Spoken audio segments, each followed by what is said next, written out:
Hey, good morning and what's up everybody? Thanks for clicking on the video. This is David Pendleton starting the final round of the Easter tournament. So if you've made it this far, congratulations. In my opinion, this seems to be one of the tougher courses in the game to pick up drops on. And I'm going to start this video off doing something a little different than normal. So I want to talk about the strategy for holes number 1, 2, and 3. These are going to be very, very tough to pick up drops on unless you have an extra mile 9 and or you're willing to use money balls, okay? It's just going to be really hard, right? So let me talk about what I mean here. Let's do something that I never do. Let's look at just maybe the top 10 scorecards so far. Look at this, holes 1, 2, and 3, birdie, birdie, eagle. So no drops. Birdie, birdie, eagle, no drops. No drops. You see this here? So far the top 5 players, look at this person, picked up a birdie on hole number 3, which is a par 5. Same person here, or maybe that was the same person. No, that was the same person, sorry. Birdie, birdie, eagle. We've got a birdie, par, eagle. That was the same person there. Sorry about that. So you're seeing here so far, I mean, just look at this. We're not finding anybody. Here's another par on hole 3. Or, sorry, another birdie on hole 3. We're just going down the list here, and we're not seeing anybody who's dropped a shot. So even seeing 3 people, maybe 3 or 4 people out of the top 13 scorecards so far that have picked up a birdie on the par 5. So, here's what I want to talk about when it comes to this particular course. If you're able to obviously drop a shot, you're going to have a significant advantage in the field for sure. So think about that. Like if you want to spend time on practice balls and tokens and you're able to dial in holes 1, 2, or 3, significant advantage when it comes to this tournament, but it is going to be tough. Let's start with hole number 1 here. Hole number 1, the only thing that's tough about this hole is we're just getting, you might just get a flicker of headwind on your drive, right? Like that. See how we're not getting crosswind? We're just getting a flicker of headwind, which is going to make this one a little bit more difficult to get all the yards on, to push it onto the second fairway. Now here, look at this. Max overpower, hit a perfect ball, so couldn't get any better than this. Hit the fairway, and we roll out onto the next fairway. That's great.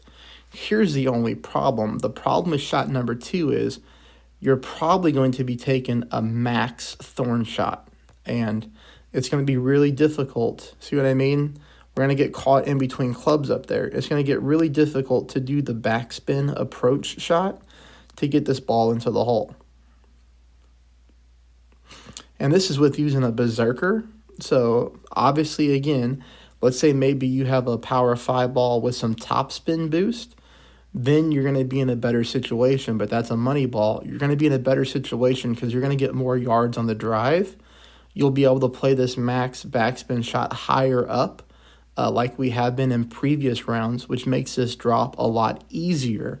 So keep in mind that when we did have head or tailwind angles on this hole in earlier rounds, able to pick up this eagle consistently, this wind angle going to make it a lot tougher unless you're willing to use a money ball. Also, an extra mile level 9 player with a berserker will have an advantage. That's why I said that earlier in the video. You'll have an advantage if you're an extra mile 9 player or if you want to use a money ball. Because of this hole right here. Difficult one to pick up the eagle on, for sure. Now that's going to take us into hole number 2. Hole number 2 seems to just be a little bit of luck when it comes to getting the ball to drop on this hole. So you're going to see here, I'm going max backspin, 1 bar of side spin to the left. I do think on this hole now, you will have a better chance to get a hole-in-one because we're able to reference the light green and the dark green squares here. I'll tell you, this opponent that I played right here, although it's in practice mode, they put both their balls in the water. So this hole could kill some people as well. So take a look at where I'm aiming here after spin.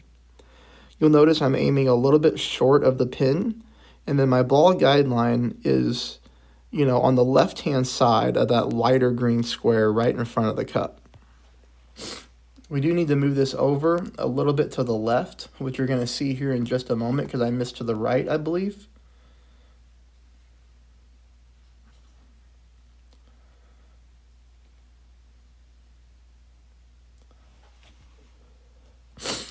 Sorry about sniffling here. I don't really have any way to stop it. I'm still battling this cold.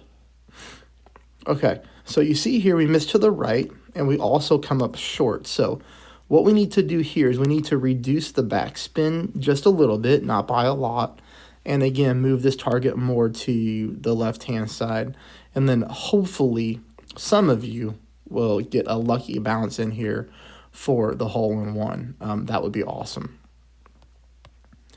Now we'll talk about hole number 3. Hole number 3, there's a couple different things that you could do here as well. Again, if you're a money ball player, you could go extra mile 8, top spin boost ball, maybe like the Ryder Cup ball. You could get that ball up to the second fairway for sure, but then you're going to be taking a long iron approach towards the pin for an albatross, which would be nice. But I'm going to show you the safest way to play. This will be the way that most players will play this hole. Just make sure that you don't overpower this shot, right? Because we do need to get this ball to land on the fairway. You saw here, after my spins are set, exactly where I'm aiming at. Again, don't overpower this shot. If you're scared about the rollout, maybe even use a little bit more backspin.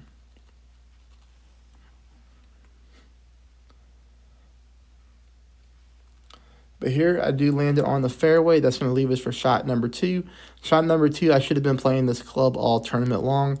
I just thought about this in the last round. If you watch my video, I said the Horizon would probably be the better club to use here. The Horizon gets you better power than the Sniper, and it gets you a really good ball guideline too. Power, especially if you have it, leveled up a few levels, is really nice. So here, I'm just applying some top spin. I'm just trying to visualize the rollout. Not the easiest thing to do with this club, right? But I hit a great shot here. But again, I'm not too concerned about being -4 through the first 3 holes because I'm pretty much on pace with most of the tournament field, even ahead of a few players that picked up the birdie on this hole. So I would love to hear from you in the comments if you're able to drop a shot out of the first 3 holes, because again, that'll put you in a really, really good spot to be competitive in this tournament. Okay, everybody, that's holes 1, 2, and 3. Best of luck. Please subscribe. Please smash that thumbs up button. Believe it or not, you taking the half a second to hit the thumbs up button does help me from an algorithm standpoint with YouTube. That's why I always ask for it. All right, I'll catch you on the next 3 holes.